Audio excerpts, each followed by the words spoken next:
Buenas noches, Graciela, ¿cómo estás?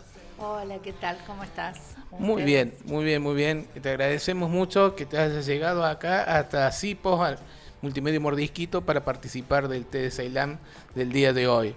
Y bueno, te hemos convocado para hacer un poco una charla, un repaso, que nos opines y nos comentes sobre la economía nacional, provincial, así que si te parece empezamos en el orden nacional. Y me gustaría preguntarte, la gestión de Massa ya lleva unos 6 meses, ¿no? Ujú. De estos 6 meses, ¿qué, digamos, qué considerarías positivo y qué lo negativo? Digamos, dos o tres políticas a grandes rasgos.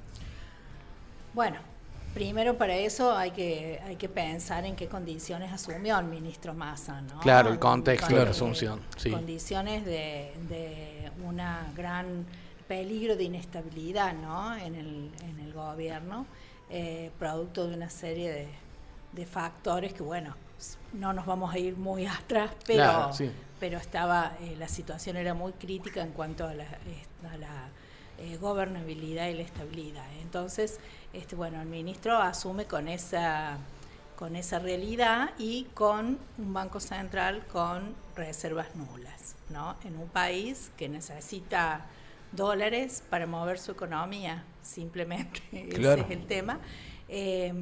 Entonces, bueno, creo que vino haciendo una tarea de acomodar lo que llamamos la macroeconomía, ¿cierto? ¿Con qué objetivo? Con el objetivo de acumular lo que pudiera de reservas en el Banco Central para impedir que digamos, se desestabilice la situación y que tengamos una crisis inminente, ¿no? ¿Crisis de qué? Pregunta la gente, Claro, ¿no es cierto? ese no. Más crisis que la que tenemos, medio que como que no entendemos. Claro, pero bueno, para lo que no conocemos ocurre que puede ser más crisis que más la crisis. que tenemos. Claro. ¿No es Como cierto? ser, por ejemplo, ¿qué podría haber sucedido? Como ser puede ocurrir que la economía no tenga forma de importar los insumos y entonces se produzca una fuerte recesión y entonces haya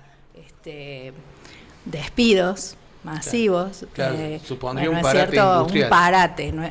A ese riesgo nos estamos enfrentando en este momento.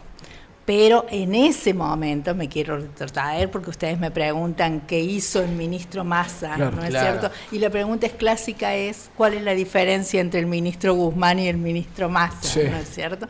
Que es la que se deviene después de esto. Bueno, entonces para eso hay que... A ver, la economía es una ciencia histórica, no es predictiva, es histórica. Entonces tenemos que ver en qué contexto ocurrieron los hechos. Claro. ¿Ah? Entonces los hechos ocurrieron en ese contexto. ¿Qué hizo el ministro Massa? El objetivo primero, recomponer algo de las reservas del Banco Central. Si pudo cumplir con ese objetivo, sí, pudo cumplir con ese objetivo. Si digamos que es un objetivo limitado, y quizás podemos pensar que sí, pero en el contexto en el que asumió era un objetivo importante. Claro. A partir de ahí, bueno, impidió que hubiera una crisis, no solamente en los bolsillos, sino claro, que una crisis de gobernabilidad, que es una crisis política, ¿no es cierto? Fuerte, impidió, algunos opinan que impidió la inminente caída del gobierno. Claro, el estallido, sí. El estallido. Y para vos, además del desarrollo que estás haciendo del balance de la gestión de Sergio Massa, ¿cuáles son los claros y oscuros que vos ves en esa gestión que tuvo Sergio Massa en el cargo del Ministerio de Economía? Bueno, los claros y oscuros devienen justamente de la forma en que asumió, ¿no es cierto? Su objetivo fue recomponer y poner en orden algunas variables macroeconómicas. Creo que lo consiguió limitadamente. Lo que no pudo conseguir, evidentemente, es dominar el proceso inflacionario, ¿no? Que está quejando los bolsillos de todos y claro. Todas. Sí, no logró no todo. logró eso, ¿no es cierto? Bueno, tendríamos que pensar qué se hizo de distinto para poder dominar ese proceso inflacionario o no, ¿no es cierto? Bueno, la Argentina tiene una estructura muy especial, o sea, a ver, tiene una economía que tiene una fuerte restricción externa, que pasa que necesita sí o sí, que tiene una sola fuente de generación de divisas y claro, las necesita indispensablemente para mover su aparato productivo. Tiene una oferta de bienes muy concentrada, terriblemente concentrada, y una producción agropecuaria que exporta también en una forma muy concentrada. Claro, por eso Claro. que es medio difícil por ahí que Entonces encuentren los tantas... factores del capitalismo clásico se operan en Argentina de una forma muy salvaje, digamos así. ¿Ah? Claro, sí, se entiende. Hay un dicho que es muy famoso que dice que bueno, que el mundo en su momento, cuando había dos tipos de modelos, se dividía en la economía capitalista, las economías socialistas, Japón y Argentina. Claro, Ah, claro, entonces no es de hoy entraban. que Argentina tiene una estructura bastante particular. ¿Por qué? Porque yo les digo, Argentina tiene una estructura económica de oferta concentrada y ustedes me podrán decir, bueno, pero esos mismos grupos estrictamente concentrados trabajan en otros países donde no generan estos procesos inflacionarios, ¿no es cierto? Claro, y eso sí. es cierto. ¿Ah? Claro. Pero acá en la Argentina operan así. ¿Ah? Por supuesto, hay un acompañamiento. Nosotros no es la primera vez que tenemos un proceso inflacionario. Entonces, en la memoria subyacente de los actores económicos, no solamente de los grupos concentrados, sino también de la población en general, Sobre todo de la población. subyace esa práctica, ¿no es cierto? Además del hecho de que nosotros tenemos una economía bimonetaria. ¿Ah? Claro, que dependemos no del ocurre en otros países, ¿no es cierto? Por ejemplo, en Chile están los mismos grupos concentrados, Claro, pero sí. Chile no tiene una economía bimonetaria. Claro. Brasil también están esos grupos concentrados, pero no tienen una economía bimonetaria. La población de Brasil, la población de Chile no ahorra en dólares. Claro. ¿No es cierto? Bueno, y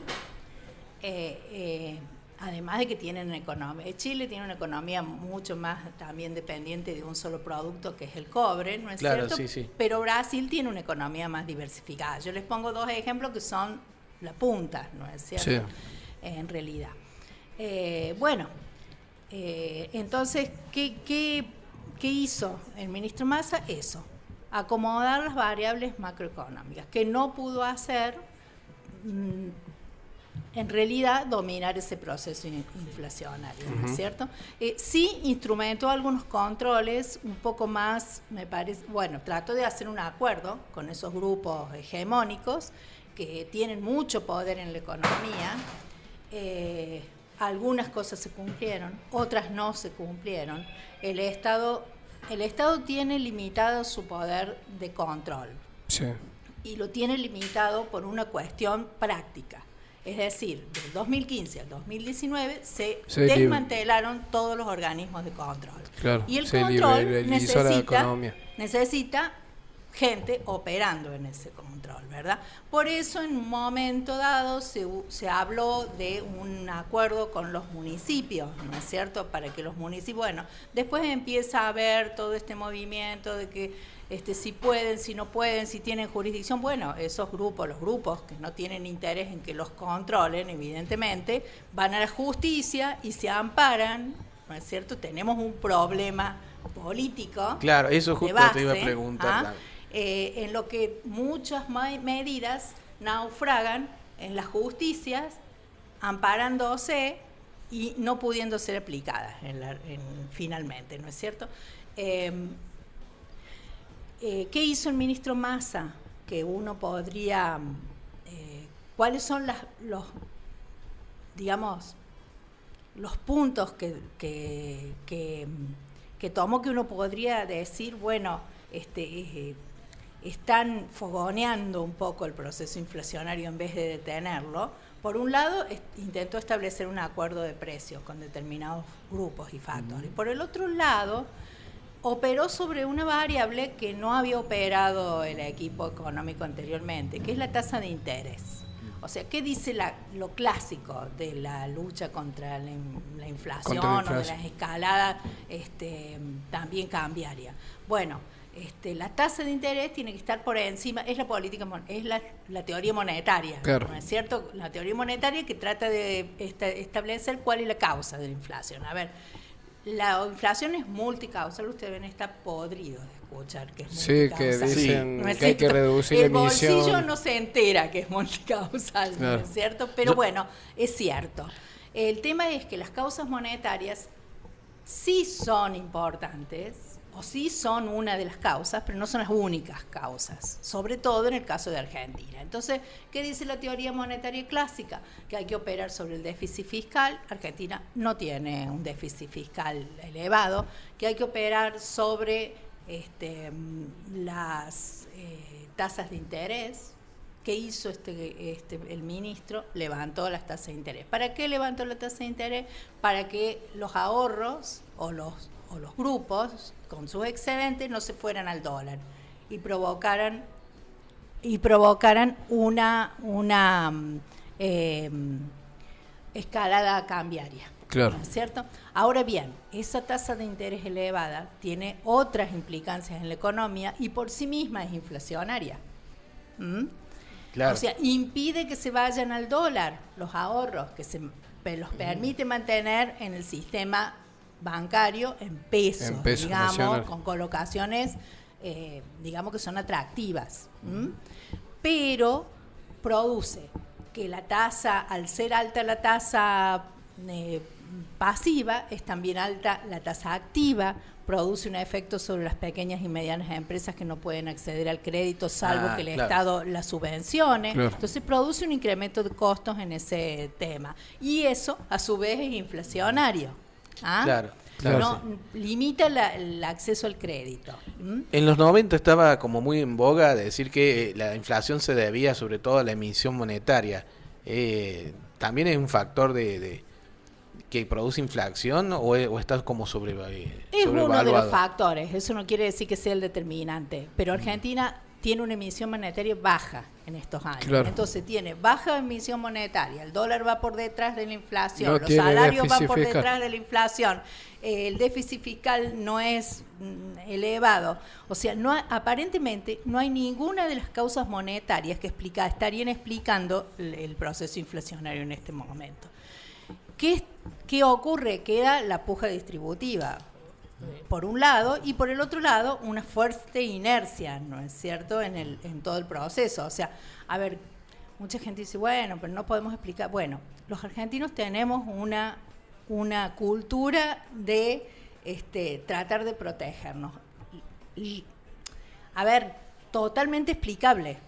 ¿No es cierto? Totalmente explicable. Y no solamente nosotros, cada uno de a pie, sino que esa forma de actuar se multiplican en las empresas, en las pequeñas, en las medianas, en las grandes, ¿no es cierto? Entonces empiezan a generar determinados pisos a partir de los cuales eso preanuncia un piso mayor. Claro, sí. Es como una profecía autocumplida, digamos. Exactamente. Bueno, las veces que se ha tratado de controlar esta situación en Argentina ha sido a través de medidas de shock. Ahora, esas medidas de shock hay que tener claro que son costosas, porque una medida de shock implica una devaluación fuerte y, por supuesto, una escalada inflacionaria inicial alta. Después establecen congelamientos y, bueno, ahí tenemos como la paz de los cementerios. Eso fue la época de la convertibilidad. Claro. Y yo te quería preguntar, Graciela, y este contexto, volviendo a la gestión de Sergio Massa, ¿el contexto internacional también influye en las medidas que se están por tomar o que ya se han tomado? Muchísimo. El contexto internacional y la situación de nuestro país dentro de ese contexto, digamos, lo primero que condiciona las medidas que se pueden tomar en la economía argentina es la terrible deuda externa que tenemos. ¿No es cierto? ese es el primer condicionante. Claro. Ya los intereses acuerdo, son lo que ustedes pueden monstruosos. llamar el acuerdo con el fondo, fundamentalmente, claro, ¿no es cierto? eso limita la asignación de recursos. Claro, establece determinadas pautas a las que el país tiene que, digamos, ayornarse, ¿no es cierto? Ahora, uno podría analizar si hay alguna otra alternativa, ¿no es cierto? Porque por ahí está muy en boga, dicen, bueno, pateemos el tablero, ¿no es cierto? Le digamos al fondo que no lo vemos nunca más, y que nos venga a conversar de acá a 100 años. Bueno, yo creo que hay que tener una especie de responsabilidad en ese tipo de planteos, ¿no? No por nada Néstor Kirchner le pagó la deuda al Fondo Monetario Internacional. A ver, pensemos, yo no lo quiero para nada al fondo, lo quiero fuera, y la verdad que yo estuve de luto el día que fueron al Fondo Monetario Internacional, ¿no es cierto? Pero una vez que uno accede al préstamo del Fondo Monetario Internacional, entra dentro de sus parámetros, digamos, ¿no es cierto? Y bueno, estos son organismos cuyo objetivo no es estrictamente cobrar. Yo diría que es no cobrar y mantener a los países atados, refinanciando permanentemente y pudiendo intervenir en condicionar sus políticas internas y sus políticas internacionales. Es un problema de bloques, lo que me decía el efecto de los problemas de la economía mundial, ¿no es cierto? Entonces ese es su objetivo. La verdad que de paso cobran, ¿no es cierto? Y cobran lo más posible, porque el capitalismo se basa en eso. A ver, la máxima del capitalismo es la mayor ganancia en el menor tiempo posible. Claro. Eso. Y Graciela, el cambio de hegemonía mundial, eso también va a influir también en el acuerdo con el fondo y en la economía nacional, por así el cambio del eje ya no es Estados Unidos, sino van asumiendo bloques regionales como Brasil, China, Rusia, China, quiero decir. Yo creo que sí, pero lleva su tiempo. No es tan rápido como nosotros quisiéramos. Esto ya viene yo les puedo decir que, por ejemplo, el problema... Primero quiero retomar el tema de qué significa patear el tablero con el fondo, para que lo tengamos claro. El Fondo Monetario Internacional son todos los países del mundo. Allí es cierto que tiene preeminencia Estados Unidos, que en este momento todavía es la economía que va en punta, a pesar de la importancia que tiene China en cuanto a su crecimiento y demás, pero en última instancia también la economía de China y la de Estados Unidos están vinculadas. Muy vinculadas, según un documental de RT. Vinculadas financieramente, ¿no es cierto? Entonces, pero están todos los países allí representados. O sea, ustedes me dicen China, y los acuerdos con China estaban condicionados al acuerdo con el fondo. Las inversiones chinas en Argentina dependían de que nosotros hiciéramos un acuerdo con el fondo, si no, no había un peso, un yen para Argentina. O sea, no pensemos de que nosotros nos vamos a ir a la estratosfera y vamos a vivir alegremente, porque la economía argentina no se autoabastece. Y no creo que ninguno de nosotros, bueno, habrá algunos que sí, pero no creo que tengamos el espíritu del pueblo cubano, sinceramente. Claro, se entiende. Para tolerar una economía de restricciones, de fuertes restricciones, ¿no es cierto? Entonces, bueno, irse del patear el tablero significa quedar allí solos, y yo no creo que vayamos a tener mucho apoyo a dónde ir, a dónde conseguir. A ver, yo lo voy a bajar a tierra. No vamos a tener problemas con las importaciones, por supuesto vas a tener problemas con la producción, por supuesto, pero vamos a tener otros problemas más graves. Vamos a tener problemas con medicamentos. Claro. Vamos a tener problemas, ni hablar del tema vacunas. Claro, sí, ni hablar. Entonces esas cosas son muy sensibles. Claro, no se puede cerrar. Entonces, así la economía de un día para el otro. Hay que tener mucho cuidado, porque la épica está muy buena. Claro. Ahora, la realidad es que las restricciones son muy fuertes. Claro. Trayéndote ahora para Córdoba, ¿no? Bueno, acá en Córdoba se dice que hay un modelo diferente, se plantea desde la gestión de Hacemos por Córdoba. Justamente, hacernos un poco los claros oscuros del modelo cordobés desde lo económico. Bueno, yo no lo veo muy diferente, ¿no es cierto?, a lo que planteó en 2015-2019 el gobierno nacional en su momento, ¿no? Es una economía basada en el agro, claro, fundamentalmente. La economía de Córdoba ha perdido muchísimo de su industria, y lo que antes uno miraba en otras provincias donde el empleo público tenía mucha importancia ha crecido en la economía de Córdoba. O sea, la economía de Córdoba tenía un retroceso importante en ese aspecto, ¿no? Pasó de tener una economía donde la industria era importante a una economía donde, bueno, el empleo fundamental no es el empleo industrial. Claro, es favorecer a los sectores, ¿no?, del campo. Sí, los sectores, o sea, hemos tenido un desmonte terrible, obviamente, basado en un monocultivo, ¿no es cierto?, que ha tirado la frontera de otras producciones, como por ejemplo la producción lechera, ¿no es cierto?, y que han sufrido, evidentemente. Eso ha sido también una política nacional, ¿no? O sea, yo creo que Argentina lo que carece es que se haga un plan de qué va a producir el país y cómo, ¿no? Ojalá que no se repita eso con las nuevas, digamos, filones que están apareciendo, como Vaca Muerta, litio y demás, sí, ¿no? Que necesitan que no se los lleven 4 vivos, como dice alguien. Claro, ¿no? Claro. Se distribuya ese resultante. Pero bueno, yo lo que vi entre el 2015 y el 2019, distinto en la economía de Córdoba en su momento, es que la economía de Córdoba es una economía muy endeudada. Y Córdoba no genera la divisa para pagar esa deuda. La divisa para pagar esa deuda viene del Tesoro Nacional. Claro, sale más de lo que entra. Sí, que dice el gobierno de Córdoba que bueno, que lo genera el sector agropecuario y que eso le corresponde a Córdoba. En realidad nosotros vivimos en un país que tiene una organización federal, ¿ah? No es una provincia autónoma ni es un estado autónomo. No es el modelo americano, por decir. No es el modelo americano. Nosotros tenemos otro tipo de organización y eso no se condice con nuestra Constitución Nacional, ¿ah?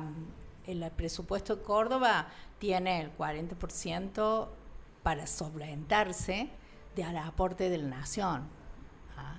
O sea, los ingresos generados por Córdoba a veces llegan al 60%, a veces no es cierto, depende del presupuesto, pero rondan en ese valor, ¿ah? 40% viene de los giros de nación. Claro. Ahora, lo que yo vi distinto entre el 2015 y el 2019 es que el endeudamiento que tomó Córdoba, mal o bien, podríamos discutir si eran las obras prioritarias o no, por lo menos se invirtió en alguna medida en obras en la provincia. Claro. Podremos discutir si eran las obras prioritarias, si era ese el costo, no era ese el costo. Claro, o a qué sectores beneficia. No fue resultado de una fuga total, como ocurrió con el crédito que le dieron al gobierno del presidente Macri y el Fondo Monetario, que prácticamente pasó al exterior directamente, claro, y no vimos un peso. Paraíso fiscal. Como un movimiento de cuenta, ¿no? Tenemos que pagar, claro, ¿no es cierto? O sea, sí, yo creo que eso, bueno, hay alguna diferencia en ese aspecto, ¿no es cierto? Después podremos discutir si eran las obras prioritarias, si no eran las prioritarias, si estaban bien los costos, si no estaban bien los costos, otra historia. Bueno, para ir redondeando la entrevista, teniendo en cuenta que Santa Fe siempre se dice que es el distrito espejo de Córdoba, digamos, que tiene una economía similar, ¿por qué motivo los datos del INDEC arrojan que en Córdoba hay más desempleo y más subempleo? ¿Cómo se explica eso? Posiblemente por la estructura de las actividades, ¿no es cierto? Al ser el sector agropecuario el motor casi único de la economía, ¿no es cierto?, o preponderante de la economía, ese sector expulsa mano de obra, ¿no es cierto? No es el sector que da mano de obra, ¿no? Claro. Entonces puede ser eso. Por el otro lado, también lo que yo te dije, que el empleo en Córdoba fue virando, el empleo industrial no es el preponderante, ¿no es cierto? Hay mucho empleo público, y hay mucho empleo público precarizado también. Sí, ¿no? Que de eso no se habla. Claro, sí, pero sí. hay mucho empleo público precarizado, y en los distintos a nivel ministerios. provincial mucho, y a nivel nacional también hay mucho empleo público precarizado, claro. ¿no? Sí, o sea, yo creo que, a ver, nuestras leyes dieron un montón de derechos que estaban muy buenos en su momento, pero bueno, yo creo que la legislación necesita una revisión, ¿no? Porque cuando nos encontramos con esos fenómenos, sí, no es solamente que el sector privado precarice el empleo público, el empleo precarizado, claro, sino que precarice el empleo, sino que el sector público también precarice el empleo, ¿no es cierto? Claro. Entonces, bueno, algo tenemos que discutir, claro, y sobre sabemos qué decir tipo de reforma, o qué tipo, bueno, porque por ahí la reforma laboral es como una mala palabra, ¿no es cierto? Pero a veces las reformas no son malas, o sea, hay que pensar en que hay que darle a algún ámbito mejor que el que tiene, claro, en este momento. Claro, ¿no? claro. Bueno, Graciela, te agradecemos que te hayas llegado acá a Sipo para estar con nosotros en TD Ceilán, y bueno, queda hecha la invitación para otro momento, ya sea presencial o telefónico, para seguir analizando estos temas que, bueno, para nosotros y para el común de la gente no es tan fácil por ahí entender en profundidad la economía. Sí, cómo no, cuando ustedes quieran, y bueno, sí, en estos temas siempre quedan muchas cosas en el tintero, porque la situación internacional es muy compleja, ¿no es cierto? Y ahora estamos al frente de una sequía que la verdad, claro, va a ser muy dura.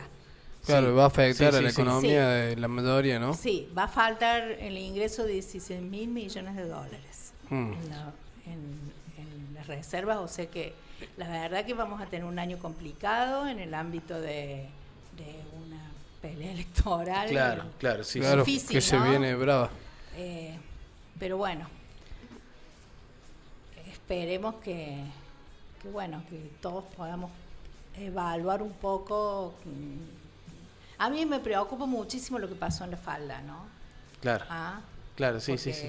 La abstención significa bajar los brazos, en cierta forma, y en este momento es lo último que necesitamos, porque si no hemos podido, con la mayoría que tenemos, o la escasa, o la paridad que hay en el Congreso, avanzar, imagínense con una estructura de Congreso adversa. Claro. Ya deja de tener... O sea, es importante que se gane una elección, pero no es solamente tener la presidencia, porque si esa presidencia no está acompañada, aunque sea en las cámaras, por algún tipo de mayoría que pueda avanzar, imagínense, de la justicia no podemos esperar nada, claro, de las sí, cámaras tampoco. ¿Para qué sirve una función ejecutiva? Claro, sí, sí. Ganar la elección entonces, es importante, pero después hay que gobernar. No, hay que ganarla. Lo difícil es ganarla traduciéndola en votos en las cámaras. Claro. Bueno, pasó por TD Ceilán Graciela Trever, contadora pública nacional.